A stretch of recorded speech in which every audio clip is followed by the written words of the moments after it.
Thanks so much. I also really like this tune just coming so nice, just straight in, pushing it.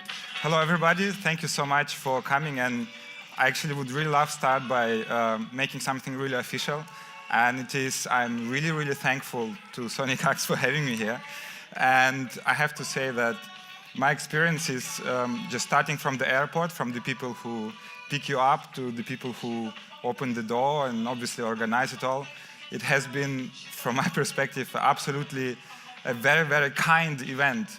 And also kind, why I'm saying kind in a way, because very often when one enters this, I put it a little bit down.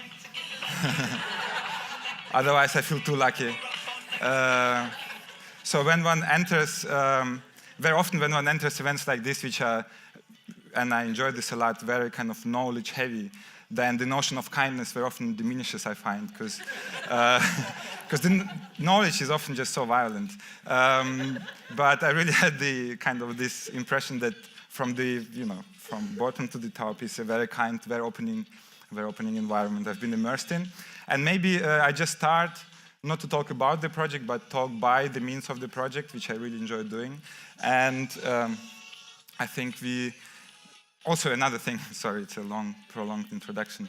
Also, thank you so much for organizing all the equipment. Usually people freak out when I tell that there will be kind of a radio intervention. We will block the waves and police might come, and we have to say that if there is, undercover police, then please reveal yourself and leave the auditorium and things like this. So I will just start maybe by switching on the radio transmitter, waiting until it finally will interrupt this amazing song by Daft Punk. Is it Daft Punk?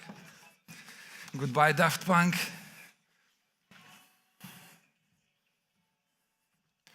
And I think when we enter the waves, which is, I think is happening now.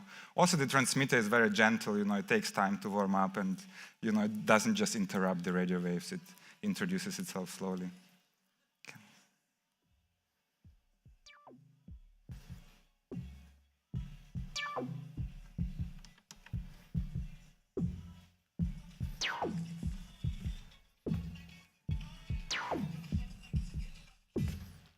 Now it happened, finally.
Hello everybody, and thank you for coming to the first...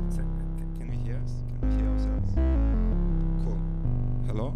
Yes, perfect. So hello everybody, and thank you for coming and tuning into the first radio Narrowcast at the Sonic X Academy, first edition. You can hear us on 100.4 FM, and we are transmitting straight from the Brakke Grond. I hope I pronounced it properly. Yeah? Is everything all right? So, meanwhile, while everybody in this auditorium can consider themselves being a part of a wider audience, if you receive our transmission outside of these walls, it means that we actually have interrupted your radio broadcast. But it also means that you're very welcome in this improvised radio studio at the Brakke Grond. On today's program, we will be considering a question: what is actually a radio narrowcast? How is it different from radio broadcast? But also, speaking of the everyday, I think, we will look into radio as a useful means to deal with the difficulties of the transition.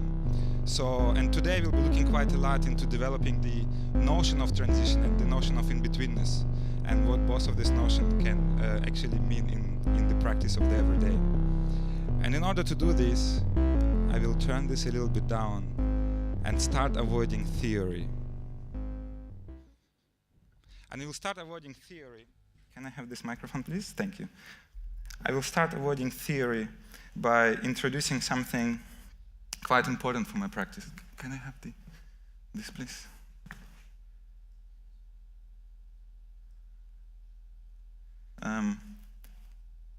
Technical. Oh yeah, perfect. I would really like to start today's Narrowcast by introducing you to someone really special, and I would like to introduce you to my grandfather. This is a film we have made together in 2012. We have made it in 2009. It took me 2 years to finish it. And in this film, my grandfather is talking about why he's not talking about the Second World War. And I will not talk so much about the film, but even more about my grandfather, I think. My grandfather was a very, very special person to me, and from him I have learned many very important things in my life, like, I don't know, talking to trees, or love nature, play chess, maybe exercise daily. Sometimes in summer he would really torture me and make me collect potato bugs, and it was really annoying, and I didn't love it, but now I really do appreciate it. And my grandfather, this is our flat in Ukraine, this is where I grew up. And my grandfather was growing up in the times of the Soviet Union, and he was a teenager as the Second World War started, and he was a little bit too young to go to the front. So what he did, he was successful in forging his papers, and he forged his age and has volunteered to go to fight fascism and was successful in that. What he didn't expect is that he was very, very small. He was a young guy. And instead of a rifle, they basically give him a radio station. And with this radio station, they were like, okay, now you can leave the friendly territory, you can go in the space in between the friendly forces and the enemy forces, and you can use your radio station to collect data, to provide useful information, but also to plan strategic action. So in a way, when I speak about this notion of in-betweenness, I think this example is quite interesting because very often one thinks of in-betweenness as a kind of almost a Zen state in which you're the observer and you have a distance to everything what happens from all sides. But this notion of in-between is a little bit different because in this zone in between of two forces, you can be shot from both sides. You can be shot from the front and from the back, whether it's accidental or not. And wait, let me see when I continue like this. And once, for instance, he told me a story that he got in a crossfire and he had to hide in a pond in the forest where he spent 2 days standing in the water up his neck, and he was holding his radio station like over his head, alternating his hands so he doesn't get lost, so the radio station doesn't get lost. So in a way, this was so important for him to maintain this radio station, to use it, to enter in this zone in between, but also even more maybe to deal with this. It's more than difficulty of transition, like with this very extreme transition of the Second World War, or his adolescence, so to say. And as you see in this video, as important radio was for him, I was growing up surrounded by the radios. And to be honest with you, the older my grandfather was, the louder became the radios, because he was becoming deaf. And I also, in a way, have developed a very natural aversion towards, let's say, common radio broadcast, towards the news you hear on the radio, towards the music and so on. And I never listen to the radio. I don't like radio so much. And nevertheless, also these radios, they have provided a very kind of a lot of insight into the transitions and the states in between I was entering as I was growing up. And one of these transitions was collapse of the Soviet Union, which has happened in 1991. And it was followed by the wave of independence proclamations in the by then post-Soviet region. And also these proclamations were followed by severe, diverse military conflicts. Like, for instance, a war in Abkhazia I think in 91 till 92, a war in Transnistria, a war in Georgia from 93 till 96, a war in Tajikistan, I think then the war in first Chechen war, which was between 94 and 96, then the war in Dagestan in 99, and then the second Chechen war between 99 and 2009.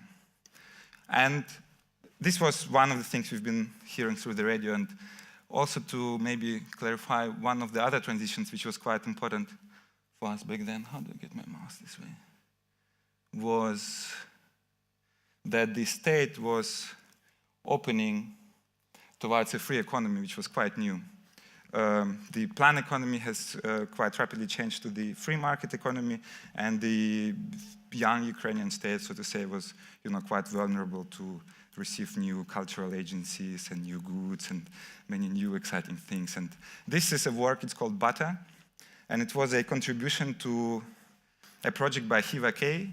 It's an artist. The project is called Chicago Boys, While We Were Singing, They Were Dreaming. It is a study group and a music band which looks into neoliberal economies of the 70s. And it's just a part of the documentation from a performance. But what is interesting about this, it kind of points towards my first very informal lesson about economy. And what I'm holding in my hands is a package of butter, which we have received in school, and it was, as it says, donated by the people of the USA for food assistance programs. So it was humanitarian aid.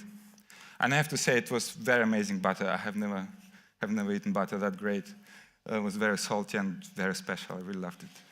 And in a way, in this work, I'm talking quite a lot about this parallel of how informal practices can take over different vulnerable economic regimes. And I think, in a way, what's really particular about this one, especially if someone speaks Russian or Ukrainian, maybe in other languages there are also parallels, the word barter and the word you use for spreading has a lot of connotations in different languages. Like, for instance, where I'm from, you say spread someone is like to bribe someone, Or sometimes you use it to say you lick someone's ass to get something. Or in English, you say you spread the knowledge, which is also very interesting. That is almost a complete flip over. This is a very interesting notion of knowledge, I would say.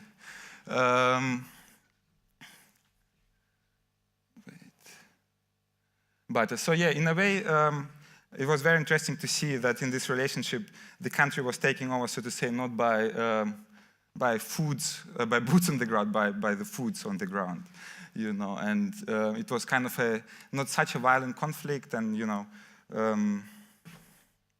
in a way, it has introduced a very informal, I rewind. What was maybe important is that growing up in this situation, like, ways of dealing with the transitions of Ukraine was of quite informal character. So usually you would see in the neighborhood, you would have your peers, you would have people with which you kind of can develop methods or pragmatic ways of dealing with a particular difficulty or particular transition. And confronted more and more with this situation, with the economic instability in Ukraine, but also with kind of the imminency of war, especially a second Chechen war.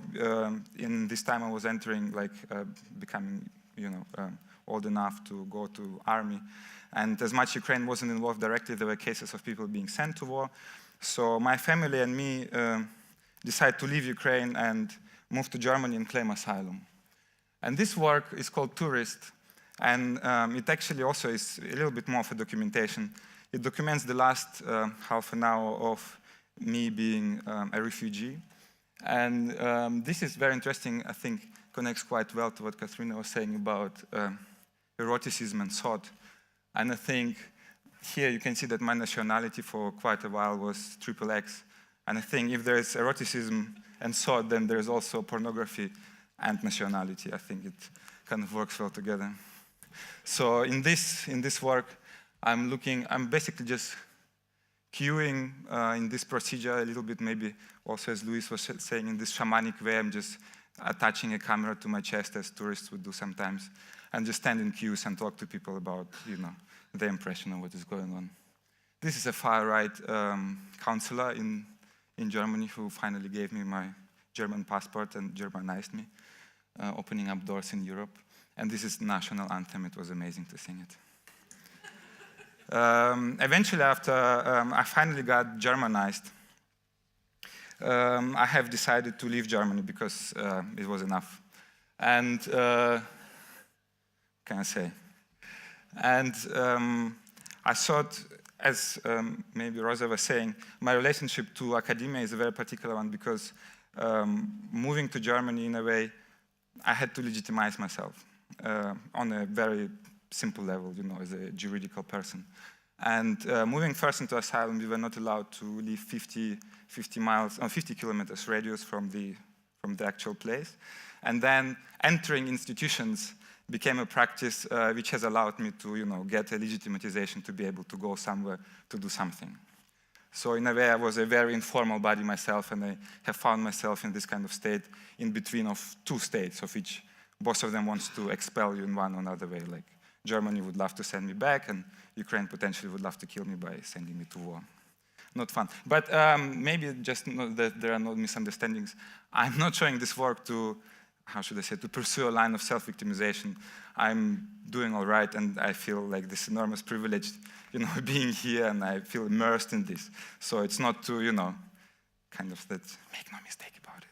So, and moving to England was also a very interesting twist because, as before that, being going to university or studying was about getting papers, about legitimizing yourself. And my practice as a filmmaker or musician or a dancer was always a little bit on the side because I couldn't pursue it. I couldn't choose, anything what I wanted to. But then finally, as I was able to move somewhere, then I was thinking, okay, entering academia is easy, You can do it, if you really like to. But then, in a way, entering academia with my practice became also a form of legitimization, which is a very interesting idea of, why do you need to legitimize your practice? So, in a way, as much as I, before that, was in the middle point of what I'm doing, and my practice was on the side, with the move to UK, it kind of flipped a little bit, and I was thinking more about putting my practice in the center and putting me aside and developing it a little bit more. With the idea that it is important for practice to be able to maybe articulate itself in different registers. So, as I moved to London, eventually, I was invited by the Center for Possible Studies, which is a residency program of the Serpentine Galleries, to develop a collaborative project in Westminster in London. And already by then, it is 11 years later, I was quite, my practice was shifting quite a lot, not towards making films or producing work, but towards collaborative ways of dealing with the difficulties of transition and doing so by putting yourself in the states in between of different situations or between of different processes. And what you see here is called listening space.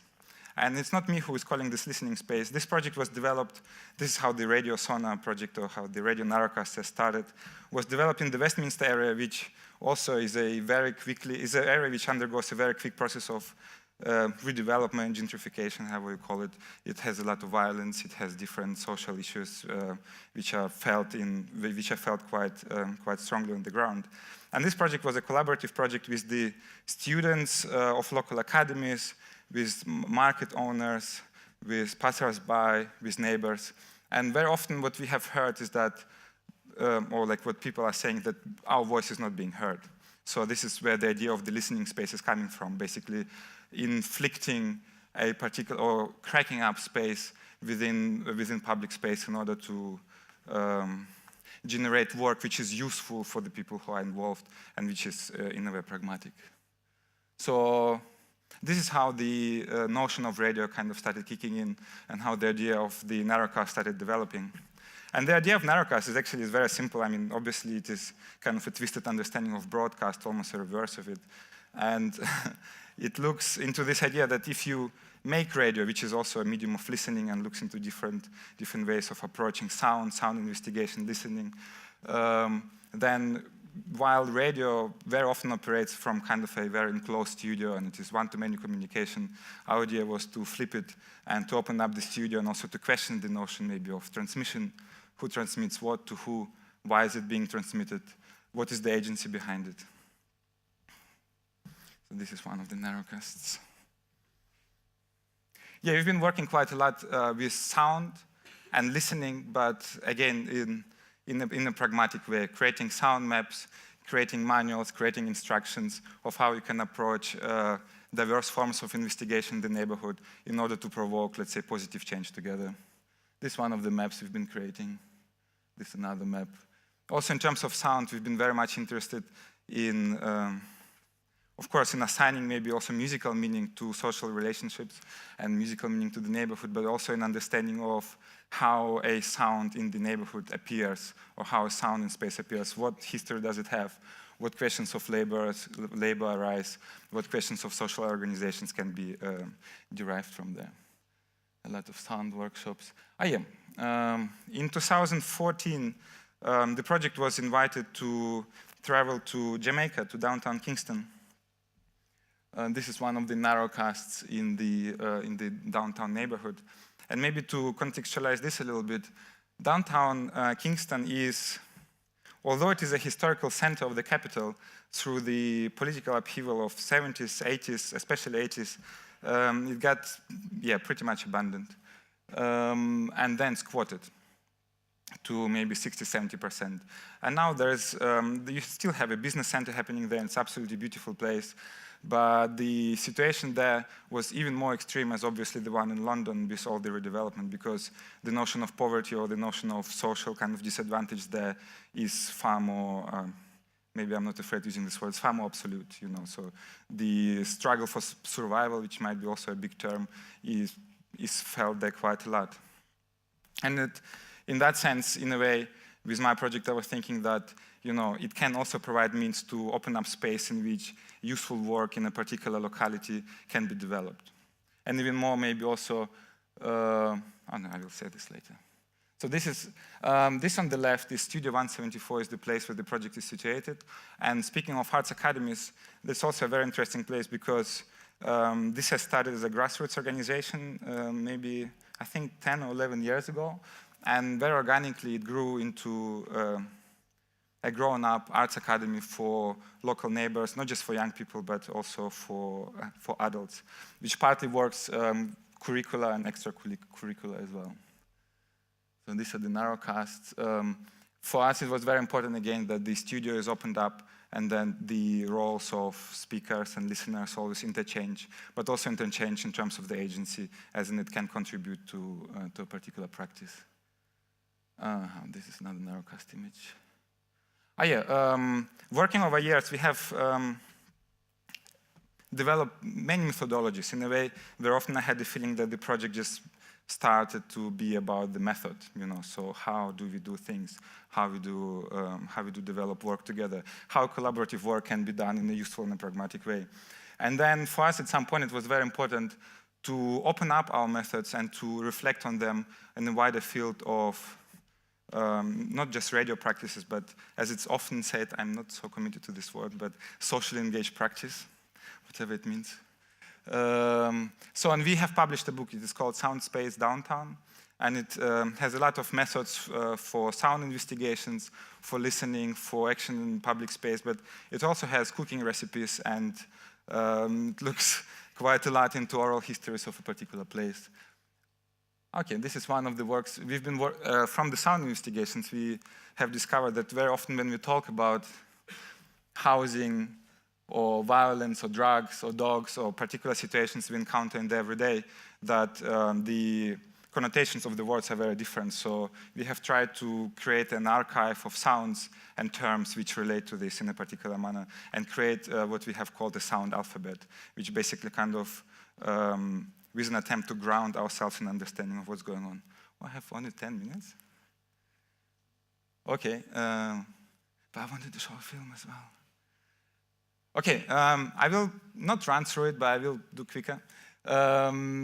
We have made a sound space downtown, working space in downtown Kingston, which is an open archive. And for us, it was very important because very often when one develops a collaborative artistic practice, then obviously there's a role of an artist. What is the role of an artist? Who is an artist? What is happening? For me personally, I think artistic practice is very often a question of access and question of infrastructure, which for me are very practical questions of access to knowledge, of distribution of knowledge, but also access to equipment and access to the things of, to the tools with which you can develop your own practice. This is 1 to 10 model. This is the actual space. Oh yeah, no wait, that was too quick. I think I would like to show 15 minutes of a film. You said we have 10 minutes. 15 is cool. And then I will pull even over. Oh wait, how does it work? The 15 minutes have begun. Jamaican 15 minutes, exactly. You have it, guys. You have it. No. Wait. The notion of time in Jamaica is indeed very different. And it is far more about the practice rather than the notion of it. Yeah, I think, let me move it here. So, oh, it still doesn't work. Should I show it like this?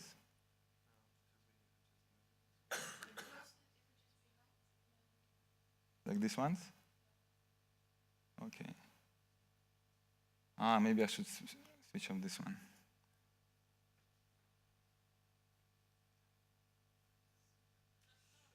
Technology. In 2015, we were invited to develop the project in the Blue Mountains of Jamaica, which is it's a wide region, but there's a very particular place, it's called Bloxburg. And Bloxburg suffers quite a lot of what many people would call maybe climate change, but it is also a social change. And over a period of, I think, 10 or 11 years, it didn't have water, and then basically the place started to decay in a very particular manner. And we've been looking into how the practice we're developing can be useful for residents of Bloxburg to develop a particular form of self-representation, to campaign. Also, funnily enough, we have realized Bloxburg is not even on the map. If you Google Bloxburg, Google knows many things, but it doesn't know where Bloxburg is. And here, this film, I will show only 15 minutes of it. Yeah, okay, yeah, I'm kicking. I will show only 15 minutes of it. And I think what's very interesting about this film for me is that, first of all, it is a byproduct of a project. It has never been considered to become a film. And also, as someone who is interested in filming or in filmmaking background, here I was interested to do just to offer basically my skills and to provide access to my privilege, which I find very important to deconstruct. And for me, it was very interesting how you can make a film with someone who is a farmer, or someone who plants potatoes all day long and never went to a film school. And I think in that sense, is also very interesting. What I'm often thinking of is that the notion of aesthetics, we kind of encounter very often in the art discourse or in art practices, that we very often have this very easy way out of giving the idea of aesthetics to art institutions. Where pretty much every practice, whether you sit on a chair or you dig potatoes, has its own form of aesthetics, which is maybe, it's just not there because of many different power structures. I will go quiet for a little bit, and we watch 15 minutes of it, which start right now. It's very important that you get into the heart of the problems we have here. But as we are saying tonight, we need to hold two things. To say something that the world can see and know that we have coffee. Because when we do our farming in here, we send people outside the community, so other people benefit from us. We are not at a highland by itself. We need outside resource. You need power resource from outside to come to you. So you see how we benefit one another. The coffee that you drink, you leave and go to America to Australia. children to Africa. He comes from Blacksburg. It's very important, isn't it? We are the two young ladies sit down up there, so, and they call in the heart. Yeah. We have more information. Like, for example, more people answer to the call, saying what is happening in the community.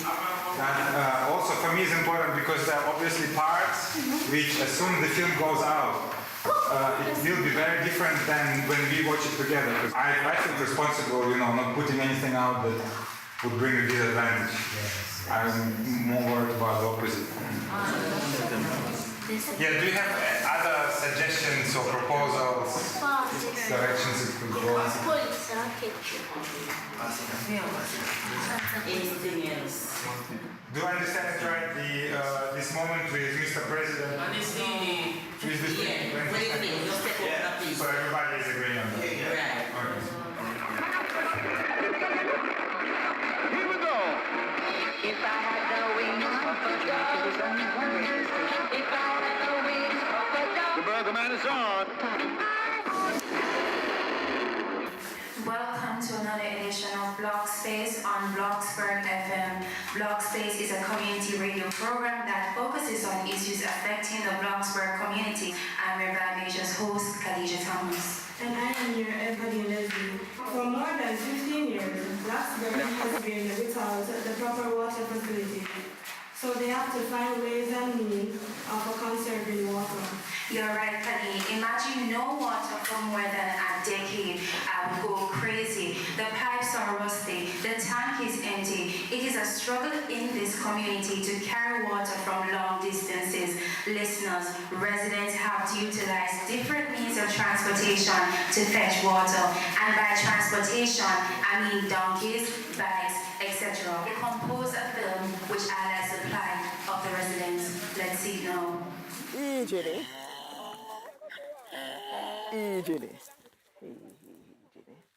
This is my donkey. His name is Ginger. Ginger work all weeks, all day long. Take water from the spring. Look on the coffee farm. You say if we not get rain, it would have nice. Would have nice. Would have nice. You better Tony, right now we are going to river. We don't sure if you ever get in the water.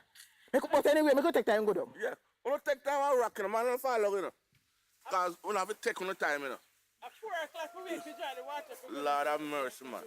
You think it's easy if you get up 4 o'clock? Sorry for them. Pick up fetch little water, to flush the toilet, even if you bathe yourself, and to send with children and go to school. Mighty God.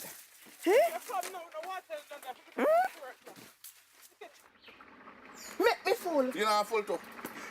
Take up your They wait till when she full, me full. When Claudette full, me Oh, full. you don't want no water?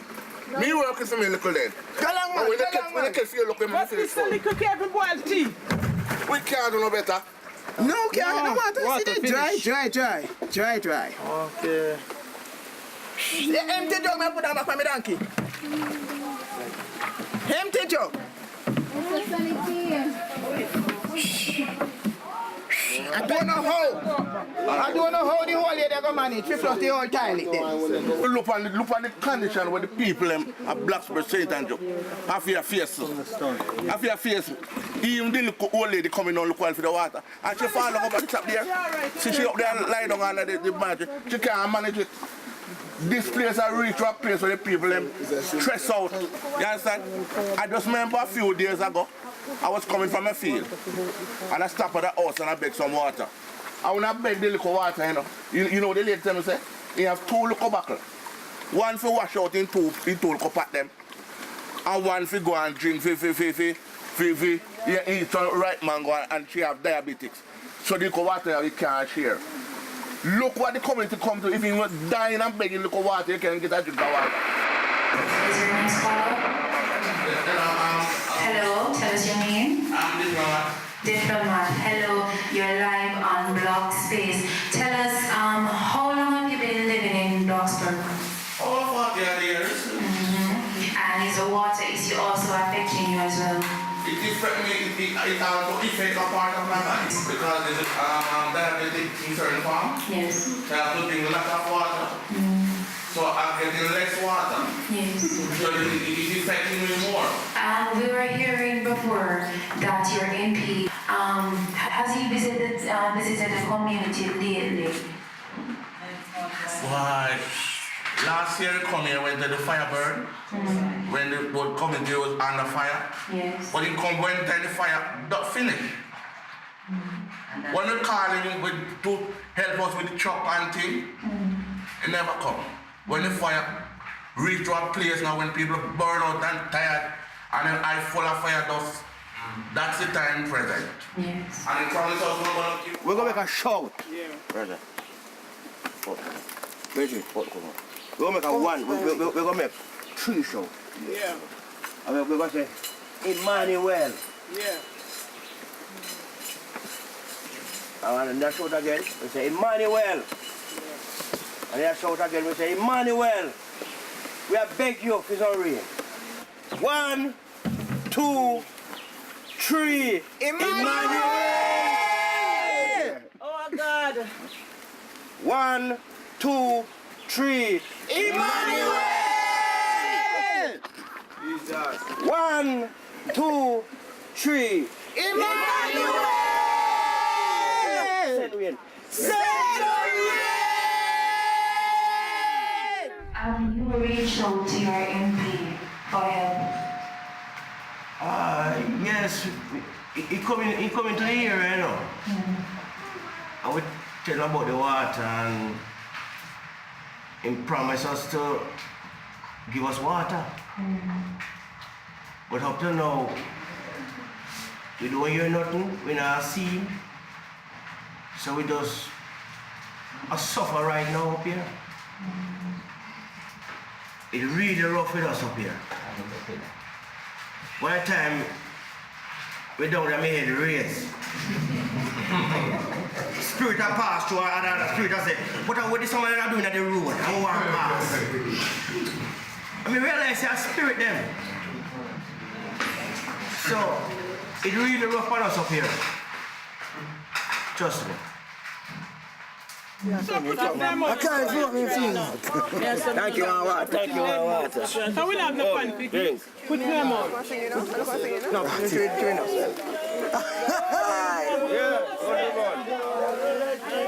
Thank you, Anwar. Hold him, Joe. Thank you, Anwar. Hold him, Joe. Hold him, Joe. Hold him, Joe. Hold him, Joe. Don't let him go. Thank you, Anwar. Hold him, Joe. Thank you, Anwar. Hold him, Joe. Hold him, Joe. Hold him, Joe. Don't let him go. Let him go. Even demanding it, it's still going to take some time because I don't know a politician, not certain with them. Only thing certain with politicians are promises. Promises, not even the vote. You see, the togetherness, we need to come together. Don't talk as individuals, talk as a community.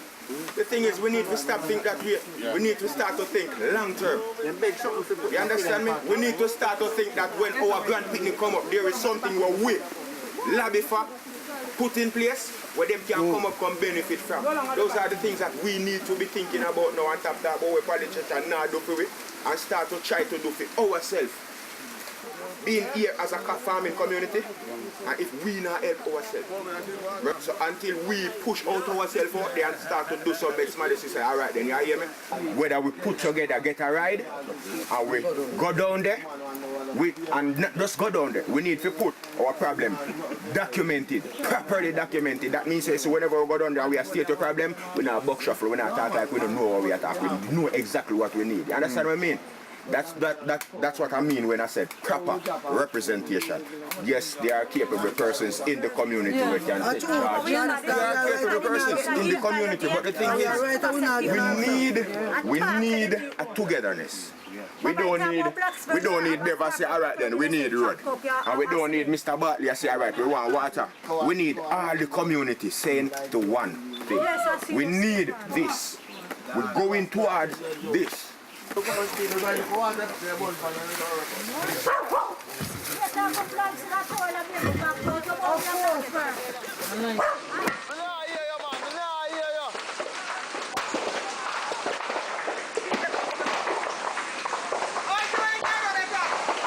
no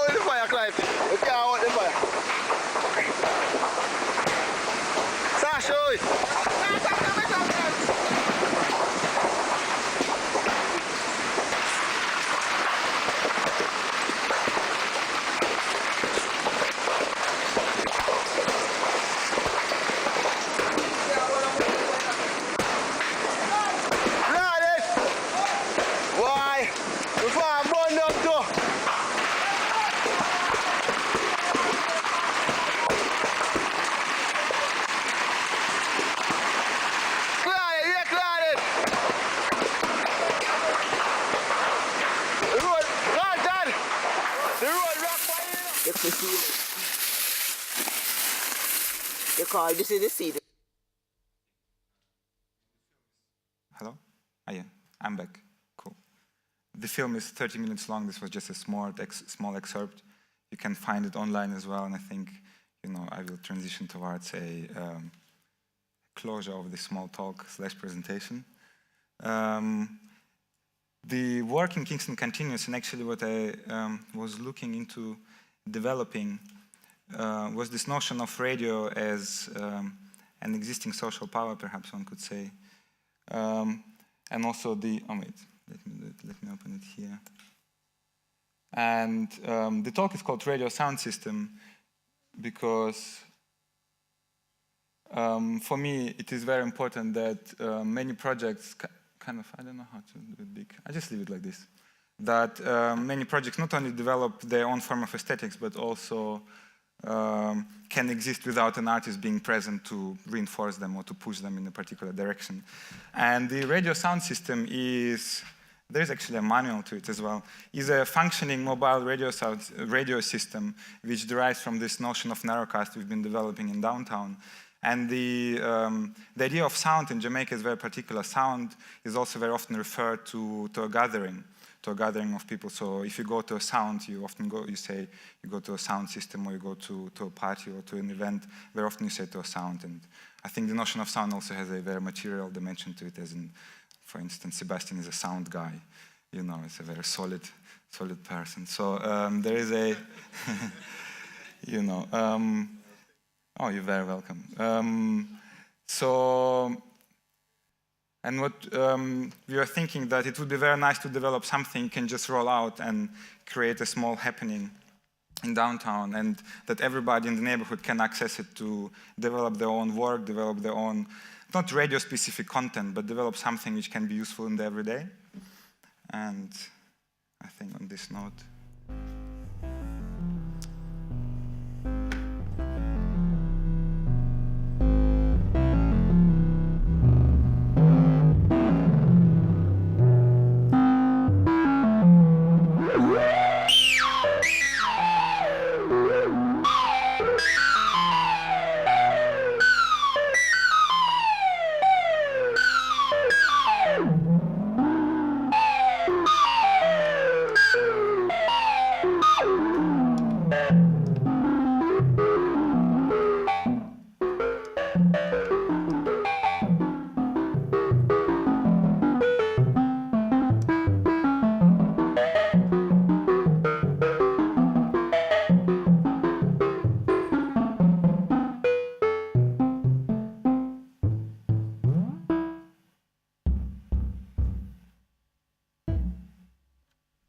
just finish like this. Thank you very much. I appreciate it. Thanks. Yeah. Thank you.